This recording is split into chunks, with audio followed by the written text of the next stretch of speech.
Hi friends, Sunday ആയിട്ട് എല്ലാവരും ജോളിയായിട്ടിരിക്കുമായിരിക്കും അല്ലേ? സൺഡേ എപ്പോഴും സ്പെഷ്യലാണ്. ഇന്ന് നമുക്ക് തട്ടിക്കൂട്ട് മഷ്റൂം ബിരിയാണി ഉണ്ടാക്കിയാലോ? എനിക്ക് പേഴ്സണലി ഇത് ഈസി ആയിട്ടാണ് തോന്നിയിട്ടുള്ളത് കേട്ടോ.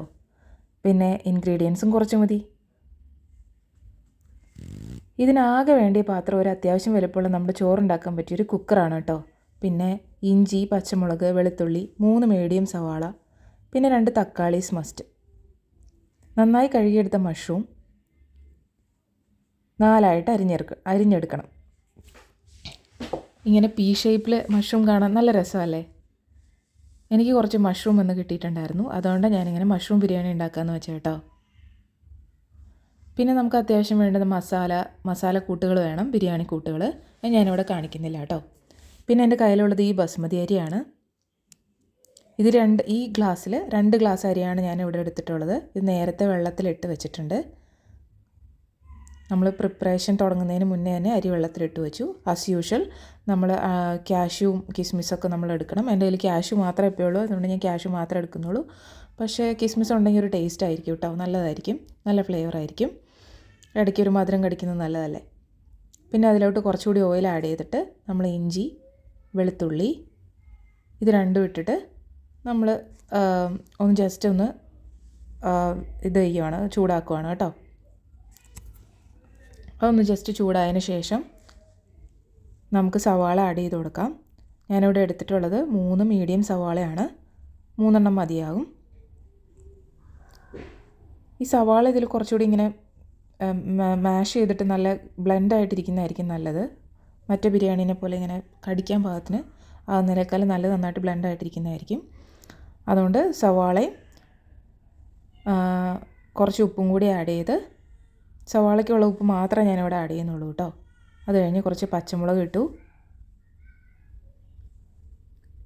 പിന്നെ തക്കാളി, ടൊമാറ്റോ 2 ടൊമാറ്റോയാണ് ഞാൻ എടുത്തിരിക്കുന്നത്. ടൊമാറ്റോ ഒഴിവാക്കാണ്ടിരിക്കുന്നതാണ് നല്ലത്, കാരണം ഈ മഷ്റൂമിന് പ്രത്യേകിച്ച് ഫ്ലേവർ ടേസ്റ്റ് ഒന്നും ഇല്ലാത്ത കാരണം ഈ ഒരു പുളി ബിരിയാണിക്ക് ടേസ്റ്റ് നൽകും.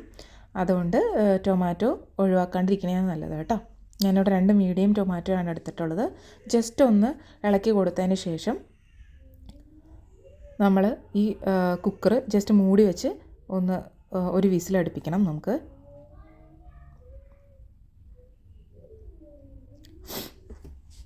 പെട്ടെന്ന് വേവാനാണ്. മറ്റേ നമ്മൾ സാധാരണ ചെയ്യുന്ന പോലെ ചെയ്താലും മതി. പക്ഷേ ഇങ്ങനെ ചെയ്ത് കഴിയുമ്പോൾ പെട്ടെന്ന് വേവുകയും ചെയ്യും. അതൊന്ന് ജസ്റ്റ് ഒന്ന് മാഷായിട്ട് കുറച്ച് ബ്ലെൻഡായിട്ട് കിട്ടുകയും ചെയ്യും. ഇനി ഒരു വിസിലടിച്ചതിന് ശേഷം നമ്മൾ കുക്കർ തിരിച്ച് തുറന്ന് നമ്മുടെ മസാലകൾ, നോർമൽ പൊടികളൊക്കെ ആഡ് ചെയ്യുകയാണ്. ഞാനിവിടെ എടുത്തിരിക്കുന്നത് കുറച്ച് മഞ്ഞൾപ്പൊടി, 1/4 ടീസ്പൂൺ മഞ്ഞൾപ്പൊടിയാണ് എടുത്തിട്ടുള്ളൂ. പിന്നെ കാശ്മീരി മുളക് പൊടി ഒരു കളറിന് വേണ്ടിയിട്ട്, പിന്നെ നോർമൽ മുളക് പൊടി, നമ്മുടെ എരിവുള്ള മുളക് പൊടി, 2 സ്പൂൺ മല്ലിപ്പൊടി ഇവിടെ ആഡ് ചെയ്യുന്നുണ്ട്. അതിനുശേഷം കുറച്ച് ഫ്ലേവറൊക്കെ കിട്ടാനായിട്ട് ഗരം മസാല, ഞാൻ വീട്ടിൽ തന്നെ പൊടിച്ചെടുത്തിട്ടുള്ള ഗരം മസാലയാണ്, ഗരം മസാലയും കൂടി ആഡ് ചെയ്യുന്നുണ്ട് കേട്ടോ. ബാക്കി നമ്മുടെ ബിരിയാണി മസാലകൾ അല്ലെങ്കിൽ ചിക്കൻ മസാല എന്തെങ്കിലും ഒരു സ്പൂൺ ഉണ്ടെങ്കിൽ, അല്ലെങ്കിൽ ബിരിയാണി മസാല ഉണ്ടെങ്കിൽ ആഡ് ചെയ്ത് കൊടുത്തു കഴിഞ്ഞാൽ ആ ഒരു ഫ്ലേവർ നല്ലതായിരിക്കും കേട്ടോ. നന്നായിട്ടൊന്ന് ഇളക്കി കൊടുക്കുക. ജസ്റ്റ് നന്നായിട്ട് അത് മസാലയൊന്ന് ചൂടായിട്ട് വരുന്ന സമയത്ത് നമുക്ക് മഷ്റൂം ഇതിലേക്ക് ഇട്ടിട്ട് നമുക്ക് കറിയാക്കി എടുക്കണം. നന്നായിട്ടൊന്ന് വേവിച്ച് കൊടുക്കുക. നന്നായിട്ട് നമ്മുടെ മസാലയൊന്ന് വെന്ത് ഒരു മണമൊക്കെ വന്നതിന് ശേഷം നമുക്ക് കഴുകി നല്ല ഉപ്പൊക്കെ ഇട്ട വെള്ളത്തിൽ ചൂടുവെള്ളത്തിൽ കഴുകി വച്ചിരുന്ന മഷ്റൂമാണത്. നമുക്ക് മഷ്റൂം ഇട്ട് കൊടുക്കാം. മഷ്റൂം ഈ ഷേപ്പിൽ തന്നെ വേണമെന്നൊന്നുമില്ല കേട്ടോ, പക്ഷേ കാണാനൊരു രസമല്ലേ. ഇത് വെന്ത് വരുമ്പോൾ ഈ ഷേപ്പൊക്കെ അങ്ങ് മാറും. പക്ഷേ നമ്മുടെ ഒരു സാറ്റിസ്ഫാക്ഷന് വേണ്ടി ഈ ഒരു ഷേപ്പിൽ ആഡ് ചെയ്തു എന്നുള്ളൂ. മഷ്റൂം ഒന്ന് കുറച്ച് ചൂടായതിന് ശേഷം നമ്മുടെ ഉപ്പ് അതിലോട്ട് ആഡ് ചെയ്ത് കൊടുക്കാം. മഷ്റൂമിന് പ്രത്യേകിച്ച് ടേസ്റ്റോ അല്ലെങ്കിൽ ഒരു വികാരമില്ലാത്തൊരു ഐറ്റം ആയതുകൊണ്ട് നമുക്ക് ഉപ്പൊന്നും അതിലോട്ട് നന്നായിട്ട് സവാളയൊക്കെ വെന്തതിന് ശേഷം ഇട്ട് കൊടുക്കുന്നതായിരിക്കും നല്ലത്. ഇവിടെ മസാല ഐറ്റംസ് എടുക്കുകയാണ്. കുറച്ച് കുരുമുളക്, പിന്നെ 2-3 പെരിഞ്ചീരകം, പിന്നെ നമ്മുടെ ചതച്ച ഏലക്ക, പിന്നെ നമ്മുടെ ആസ് യൂഷ്വൽ ബിരിയാണി മസാല, കറുകപ്പട്ട, ഗ്രാമ്പൂ, അതെല്ലാം നമ്മൾ മാറ്റി എടുത്ത് വയ്ക്കുകയാണ്. ആ സമയം കൊണ്ട് നമ്മുടെ മഷ്റൂം ഇവിടെ വെന്ത് കഴിഞ്ഞു. അതിനകത്തോട്ട് നമ്മൾ ഈ മസാല ഐറ്റംസ് ഇട്ടു. ജസ്റ്റ് ഒന്ന് മസാല ഒന്ന് ഇളക്കി കൊടുത്തതിന് ശേഷം നമുക്ക് വെള്ളം ഒഴിച്ച് ഈ കറി ഒന്ന് തിളപ്പിക്കണം. ഞാനിവിടെ ചൂടുവെള്ളമാണ് എടുത്തിരിക്കുന്നത്. 2 ഗ്ലാസ് അരിക്ക് 2.25 ഗ്ലാസ് വെള്ളമാണ് ഞാൻ ഒഴിച്ചിട്ടുള്ളൂ. കാരണം മഷ്റൂമിൽ നിന്ന് നന്നായിട്ട് വെള്ളം ഇറങ്ങിയിട്ടുണ്ട്.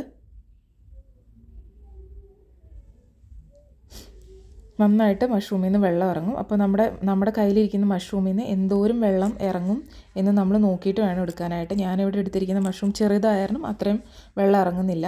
നിങ്ങളുടെ കയ്യിലുള്ളത് വലിയ മഷ്റൂം ആണെങ്കിൽ അതിൽ നിന്ന് കുറേ വെള്ളം ഇറങ്ങുവാണെങ്കിൽ അതിനനുസരിച്ച് കുറച്ച് വെള്ളം ഒഴിച്ചാൽ മതി കേട്ടോ. ഇനി ഞാൻ ഈ വെള്ളം തിളയ്ക്കുന്നവരെ ഈ കുക്കർ ഒന്നുകൂടി ജസ്റ്റ് അടച്ച് വെച്ചിട്ടൊന്ന് തിളപ്പിക്കുകയാണ് വെള്ളം. നന്നായിട്ട് വെള്ളം തിളച്ചതിന് ശേഷം ഇതിലേക്ക് 2 സ്പൂൺ നെയ്യ് ആഡ് ചെയ്ത് കൊടുക്കുന്നുണ്ട്. ഞാൻ ആദ്യം കുറച്ച് നെയ്യാണ് എടുത്തിട്ടുണ്ടായിരുന്നുള്ളൂ കാഷ്യൂ ഇടാനായിട്ട്. അതുകൊണ്ട് ഞാനിപ്പോൾ 2 സ്പൂൺ നെയ്യ് ഒഴിച്ച് കൊടുക്കുന്നു. അതിനുശേഷം നമ്മുടെ അരി വെള്ളത്തിലിട്ട് നന്നായിട്ട് കുതിർന്നിട്ടുണ്ട്. അരി ഇതിനകത്തോട്ട് ഇട്ട് കൊടുക്കുകയാണ് കേട്ടോ. അതിൻ്റെ ഇടയ്ക്ക് ഞാൻ കുറച്ച് ഉപ്പ് ആഡ് ചെയ്തിട്ടുണ്ടായിരുന്നു. ആ വെള്ളത്തിനും അരിക്കും വേണ്ടിയിട്ടുള്ള ഉപ്പ് പിന്നെ ഞാൻ ആഡ് ചെയ്തിട്ടുണ്ട്. അത് വീഡിയോ കട്ടായി പോയിട്ടുണ്ട്, അതൊന്ന് ശ്രദ്ധിക്കണേ. പിന്നെ ഞാൻ ഈ അരി ഇട്ടതിന് ശേഷം കുക്കറിൻ്റെ വിസിൽ മാറ്റി വെച്ചിട്ട് ഞാനിവിടെ വേവിക്കാൻ വെച്ചേക്കാം. അപ്പോൾ പെട്ടെന്ന് ഈസി ആയിട്ട് വേവുകയും ചെയ്യും. പിന്നെ വെള്ളം അധികം നമുക്ക് ആവശ്യം വരില്ല. അപ്പോൾ നമുക്കിങ്ങനെ കുക്കറിൻ്റെ വിസിൽ മാറ്റിയിട്ട് വേവിക്കുമ്പോൾ നമുക്ക് എപ്പോഴെങ്കിലും നമുക്ക് വേണമെങ്കിൽ നമുക്ക് അടപ്പ് മൂടി തുറന്നിട്ട് നമുക്ക് ഇടയ്ക്ക് ഇളക്കി കൊടുക്കാം. വലുതായിട്ടൊന്നും ഇളക്കരുത്, അപ്പോൾ അരി ഉടഞ്ഞു പോവും. ചെറുതായിട്ട് ഒന്ന് ഇളക്കി കൊടുക്കാം. മെയിനായിട്ട് ചെയ്യേണ്ടത് അരി സെറ്റാവുന്നതിന് മുന്നേ ഒരു പ്രാവശ്യം കുക്കറിൻ്റെ ബേസ് തുടങ്ങി ഒന്ന് ഇളക്കി കൊടുക്കണം. അല്ലെങ്കിൽ ഇങ്ങനെ ഉണ്ടാക്കുമ്പോൾ നമ്മുടെ ബിരിയാണി അടിയിൽ പിടിക്കാനായിട്ട് ചാൻസ് ഉണ്ട്. പിന്നെ മഷ്റൂം ഒന്ന് ശരിക്കും മുകളിലോട്ടൊക്കെ ഒന്ന് കയറി വരാനായിട്ട് ഈ ഒരു സെറ്റാവുന്നതിന് മുന്നേ ഇളക്കി കൊടുക്കണം. ഇപ്പം ഞാൻ ചെറുതായിട്ടൊരു കുഴമ്പൻ രൂപത്തിൽ വന്നപ്പോഴത്തേക്കും ഞാനത് ഫ്ലെയിം ഓഫ് ചെയ്തു. കുക്കർ അടച്ചു വെച്ചേക്കുമായിരുന്നു കുറച്ച് നേരത്തേക്ക്. ഒരു 10-20 മിനിറ്റ് കഴിഞ്ഞ് കഴിയുമ്പോൾ നമ്മൾ തുറക്കുമ്പോൾ കറക്റ്റ് അരി വെന്തിട്ടും ഉണ്ടാകും. കറക്റ്റ് നമ്മുടെ ഈ ഒരു പാകത്തിൽ കിട്ടും. കണ്ടോ, അരിയൊന്നും ഒട്ടാണ്ട് നല്ല പാകത്തിന് ഇതേപോലെ വരും. എൻ്റെ കയ്യിൽ മല്ലിയിലോ അങ്ങനെ സാധനങ്ങളൊന്നും ഇല്ലാത്തതാണ്, ഞാൻ വേറെ ഇതൊന്നും ഇല്ലാത്തതാണ് പാഴ്സലിയുടെ ഡ്രൈ ആയിട്ടുള്ള ലീവ്സാണ് ഞാൻ ഇട്ട് കൊടുക്കുന്ന ഫ്ലേവറിന്. കണ്ടോ, നല്ല ബിരിയാണി ഇവിടെ റെഡി.